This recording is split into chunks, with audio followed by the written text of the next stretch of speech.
Shalom anak-anak, selamat pagi semuanya. Apa kabar? Harapkan kalian sehat, kalian tetap semangat di dalam melakukan pembelajaran online dari rumah ya. Saat ini kita sama-sama masuk di pembelajaran yang kedua. Tolong dibuka bukunya halaman 125 ya. Kita masuk di pelajaran bahasa Indonesia. Pak Amir sakit. Pak Amir merupakan petugas kebersihan di sekolah Sekar. Biasanya ketika Sekar datang ke sekolah, Pak Amir terlihat sedang membersihkan halaman sekolah. Pagi ini Sekar tidak melihatnya. Sekar mendapatkan berita dari ibu guru bahwa Pak Amir sakit. Ibu guru lalu mengajak Sekar dan teman-temannya untuk menjenguk Pak Amir sepulang sekolah. Kebetulan rumah Pak Amir tidak jauh dari sekolah. Bel tanda pulang sekolah berbunyi. Ibu guru dan murid-murid mendatangi rumah Pak Amir untuk menjenguknya. Sesampainya di rumah Pak Amir, Bu Guru dan murid-murid disambut oleh Bu Amir dengan ramah. Bu Amir juga menjelaskan bahwa sudah 2 hari ini Pak Amir demam. Apakah sudah ke puskesmas, Bu? Tanya Sekar kepada Bu Amir. Ibu sudah mengajaknya, Nak, tapi Bapak tidak mau dengan alasan tidak punya uang. Bu Guru lalu menjelaskan, Bu, Pak, setiap warga Indonesia memiliki hak untuk mendapatkan fasilitas kesehatan, misalnya puskesmas atau rumah sakit. Bahkan untuk yang tidak mampu akan tetap diberi bantuan medis. Jadi apakah kami tetap bisa berobat ke puskesmas, Bu? Tanya Pak Amir. Iya Pak, Bapak akan mendapat fasilitas kesehatan secara gratis. Setelah mendapatkan fasilitas kesehatan, Bapak juga berkewajiban untuk menjaga kesehatan tubuh Bapak. Ibu guru menjelaskan, Ibu, ya Bu, memang beberapa hari yang lalu saya terlalu letih bekerja. Saya juga sering terlambat makan. Mulai sekarang saya akan menjaga kesehatan tubuh saya, Bu, kata Pak Amir ya. Sekarang kita masuk halaman berikutnya ya. Di Ayo Menulis kalian coba perhatikan ya, ini sekarang PKN. Tadi sudah ada hak dan ada kewajiban ya. Nah, kalian tuliskan hak dan kewajiban warga negara yang berhubungan dengan kesehatan seperti yang kamu dapatkan dari cerita di atas ya. Tadi sudah ada. Nah, sekarang kalian tuliskan hak warga negara. Kalian tuliskan mendapat fasilitas kesehatan. Kemudian kewajiban warga negara kalian coba tuliskan menjaga kesehatan tubuh ya. Nah, sekarang lihat di Ayo Berlatih di sini kalian diminta untuk menjawab soal ya. Di sini ada 2 nomor ya. Nomor yang pertama, di sini pertama dan ada yang kedua, itu tugas kalian sebagai PR di rumah ya. Di sini ada pertanyaannya, ada bacaannya ya. Kalian jawab dari bacaan yang ada di sini. Kemudian kita masuk di halaman 127 percakapan ya. Kalian perhatikan, menengok Nenek Siti. Sakti dan Ado sedang membicarakan rencana mereka menengok Nenek Siti di rumah sakit. Sakti berkata, bagaimana Ado, apakah kita jadi berangkat menengok Nenek Siti? Tanya Sakti.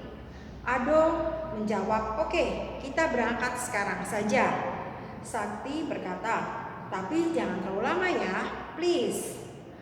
Ado menjawab, tidak, aku juga harus segera pulang. Sakti berkata, yes. Ado berkata, ayo kita let's go.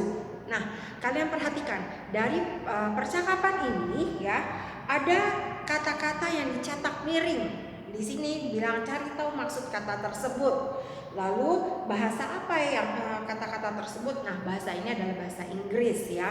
Tetapi kata-katanya oke, berarti iya ya, atau yes itu juga iya. Lalu please. Nah, please itu semacam tolong ya gitu ya. Jadi kemudian let's go, ayo kita pergi.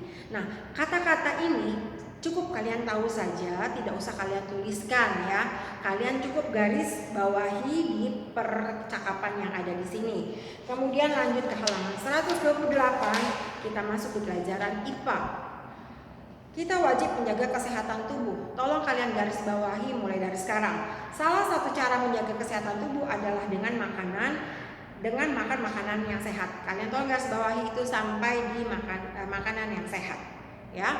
Kemudian fungsi makanan sehat antara lain sebagai berikut. Yang pertama, lihat untuk kelangsungan hidup. Yang kedua, untuk menghasilkan tenaga. Dan yang ketiga, untuk menumbuhkan sel-sel baru dan memperbaiki sel-sel tubuh yang rusak.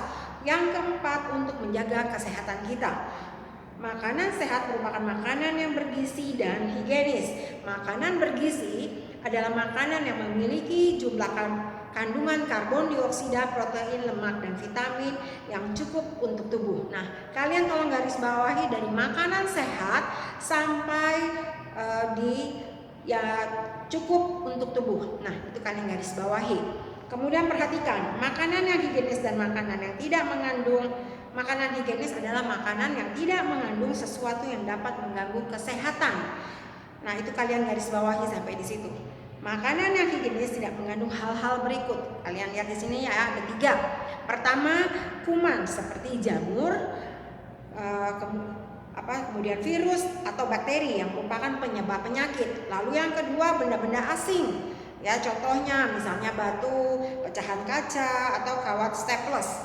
Nah, benda-benda tersebut dapat menyebabkan luka pada anggota tubuh bagian dalam. Lalu yang ketiga, bahan kimia berbahaya. Contohnya sisa pupuk pada buah dan sayur. Ya, pewarna bukan makanan, bahan pengawet makanan, atau pemanis buatan. Ya, nah itu adalah makanan yang higienis, makanan yang tidak higienis ya. Jadi karena ada hal-hal yang tadi ada 3 hal tersebut. Nah, kemudian kemudian kalian lihat di Ayo Berlatih ya, di halaman 129. Ayo Berlatih ini adalah PR kalian, PR IPA ya. Yang ini PR kalian di Ayo Berlatih ini. Kemudian lihat di Ayo Diskusi. Makanan yang kita makan haruslah makanan sehat. Makanan sehat akan membuat tubuh tumbuh yang baik ya. Namun jumlah makanan sehat yang kita makan harus sesuai ukuran atau tidak berlebihan ya. Jelaskan atau bagaimanakah kita mengatur jumlah makanan yang sesuai ukuran. Nah, kalian tolong tuliskan mengambil sesuai porsi ya. Maksudnya apa, Miss? Mengambil sesuai dengan kita tahu ya kapasitas perut kita, bagaimana kita makan, jangan terlalu kenyang juga ya. Kita makannya pas gitu. Jadi ada space-nya untuk biar merasa, biasanya kalau makan yang terlalu kenyang, perut itu akan begah rasanya ya, sesak. Nah, makanlah sesuai porsinya ya. Kemudian yang kedua, apa yang terjadi jika kita makan berlebihan? Pastinya akan sakit perut ya kan. Ada yang sakit perut, ada yang begah. Perutnya begah itu agak berat, jadi agak sesak untuk bernafas ya, udah nggak enak gitu jadinya. Kemudian yang ketiga, tuliskan beberapa contoh buruk akibat makan berlebihan. Kalian tulis nomor yang pertama itu kekenyangan, kemudian mual, yang ketiga sakit perut ya. Nah, itulah yang harus kalian lakukan dan dapat kerjakan ya.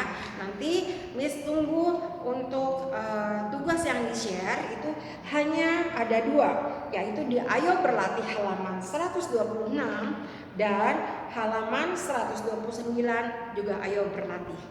Oke anak-anak, sampai di sini pembelajaran kita pada hari ini. Miss mengucapkan terima kasih untuk mama papa yang sudah menjaga dan mendampingi anak-anak di rumah di dalam belajar. Terima kasih mama papa, terima kasih anak-anak semuanya. Kiranya kalian bisa memahami materi yang diberikan pada hari ini. Terima kasih, Tuhan Yesus memberkati. Dadah.